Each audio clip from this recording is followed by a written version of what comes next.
Hey YouTube, so sorry I haven't made a video in a long time. It's not like it's my job. It's just something I do here every now and then. So a little update. I have moved to Washington State. The reasons for that are my parents are getting older. I'm originally from Washington. I have 6 kids, as I've mentioned before, and I spent a lot of time around my grandparents, my family and whatnot, or my extended family. And I love the crap out of my parents. I think my dad is, a very unique individual. He's my best friend. He's my hero. He's my dad, all wrapped into one. Probably the most difficult day of my life when he, eventually reaches the age and passes away. I mean, everybody does. Nobody gets out of here alive. By the way, I'm mostly looking forward. So, anyway, making this video in my car on my drive home. That's why the light sucks and all that.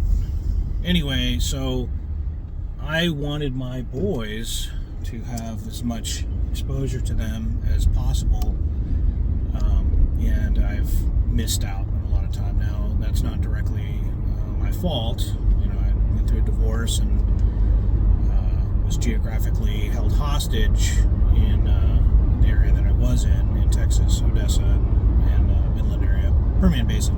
Worked in the oil field. Anyway, so I've moved up here. I guess that's the end of the update, but so I left here in 2009. 2009, I joined the Army and was stationed at Fort Hood. And I've only come back and visited a handful of times and had very limited exposure, I guess. I didn't travel around a lot. It was mostly just, I had things specific to do in the times that I've come back home and visited over the years. And I've been here now since November.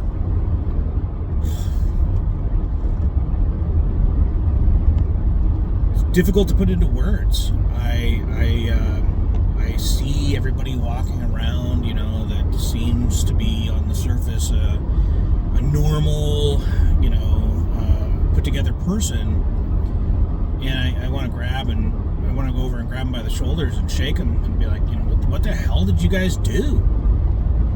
What the fuck? I mean, like, seriously. All in the name of, like, progress and sympathy, and it's like, what sympathy are you talking about? What help are you doing? People are so indifferent. I mean, Spanaway, first off, this has always been a liberal state. I'm not saying otherwise, but it was always like a somewhat healthy balance, just a tiny bit anyway. It wasn't a 50-50, that's for sure, but God, now it feels like a 90-10. It's insane, the policies and everything. You can clearly tell it's not working. The amount of homeless people, drug addicts. I drive through Spanaway on my way to work to Sumner, and fuck, man, it's bad. People would walk around with blankets, sleeping underneath, awnings or whatever, or businesses. Quite a few of them. It's not like, some zombie horde, but, and my new coworkers refer to them as zombies. Literally refer to them as zombies. I'm a vet. PTSD. A little on edge all the time. My situational awareness is still pretty dang high. It's come down over the years.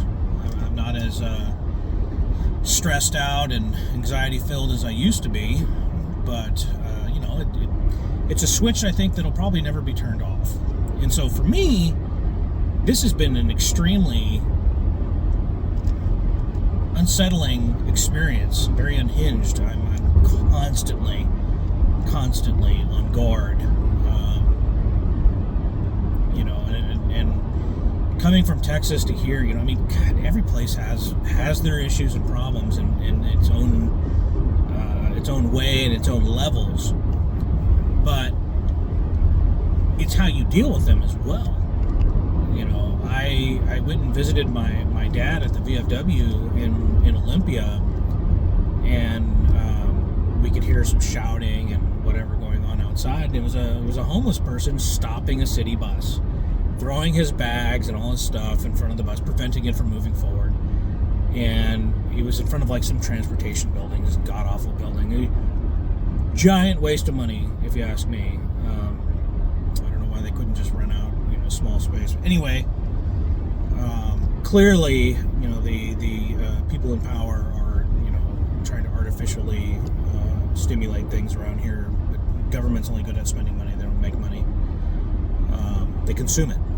Anyway, cops were called, and they stood about 15 feet away and just had a conversation with this guy. I mean, ultimately, he removed his stuff. You know, and some people might be like, oh, yay! Oh, wow. I was like, wait a minute, hold on. He endangered and disrupted the public.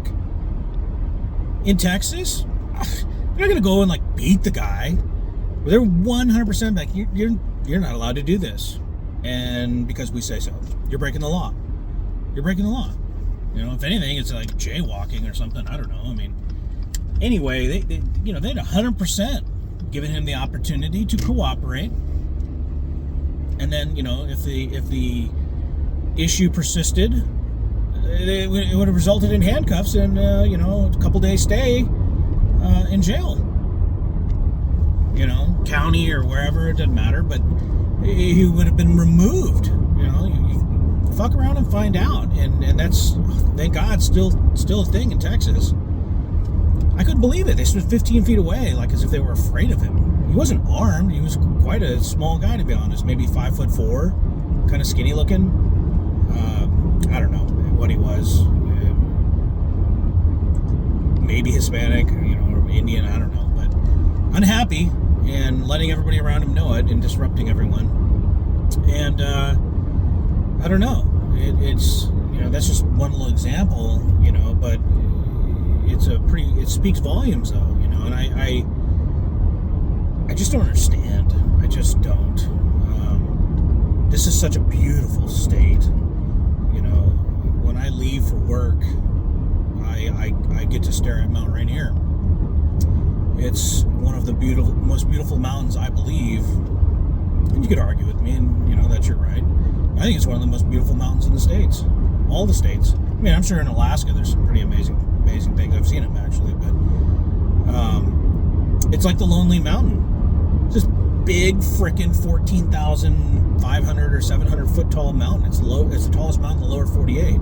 It's impressive, beautiful, covered in snow, trees, mountains, foothills, you know, nearby, whatever. But it's the only one, and it's quite the big landmark. Anyway, as you can tell, I'm obsessed with it. You know, I grew up here. It's how you navigated essentially by, you know, what side of your shoulder or back, or whether you were facing Mount Rainier, gave you an idea of where you were. And, you know, everything here is green. Life abounds, you know.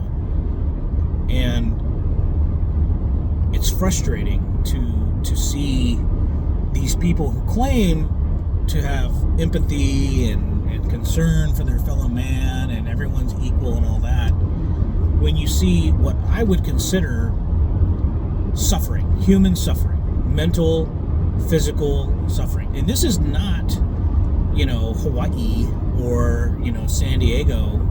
It gets pretty cold here, and there's this thing called water that falls from the sky, quite often called rain.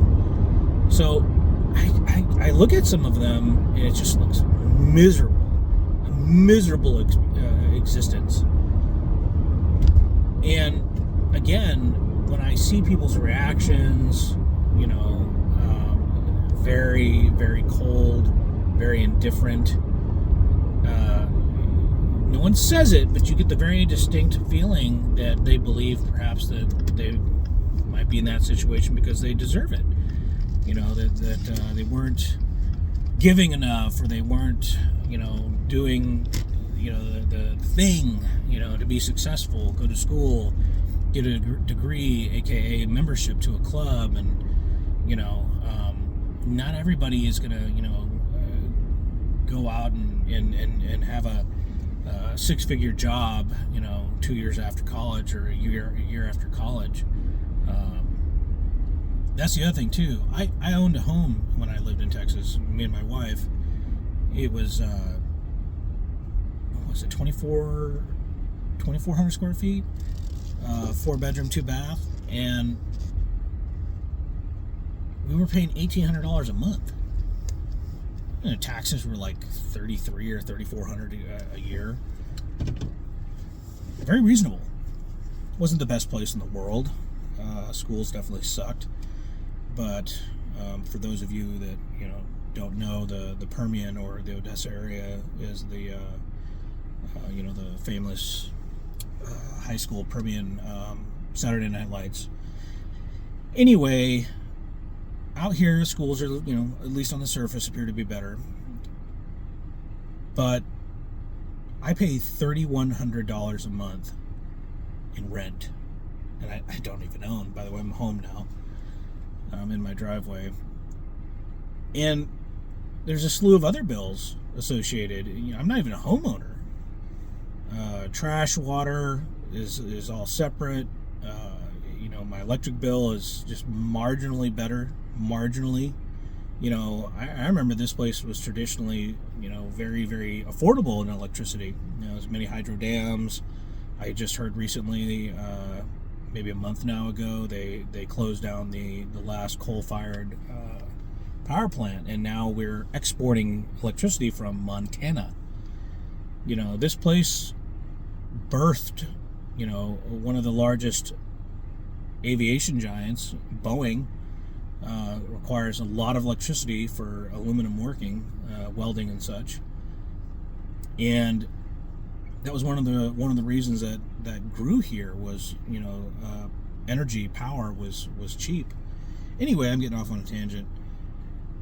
It's expensive here.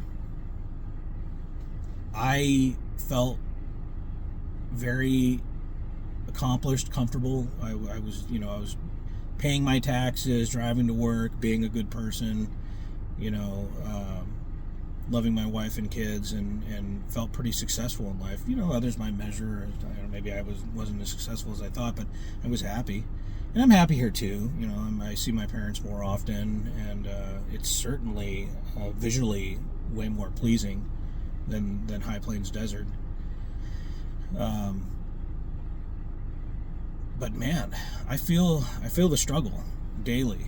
I was sick. I'm just now, like within the last few days, feeling better. I had to take a few days off, and it's quite concerning. I've got a lot of bills. I've got a car payment, insurance, cell phone. I've got 2 high school kids and middle school kids, so they got cell phones. Just because I guess that's what you do nowadays. It is convenient to be able to contact them, especially if there's issues with the buses. But food, energy, insurance, that's the other thing too, because everybody here is so disgusting to each other, with the stealing and not paying rent and all that kind of stuff. I was required to have a certain level of renter's insurance.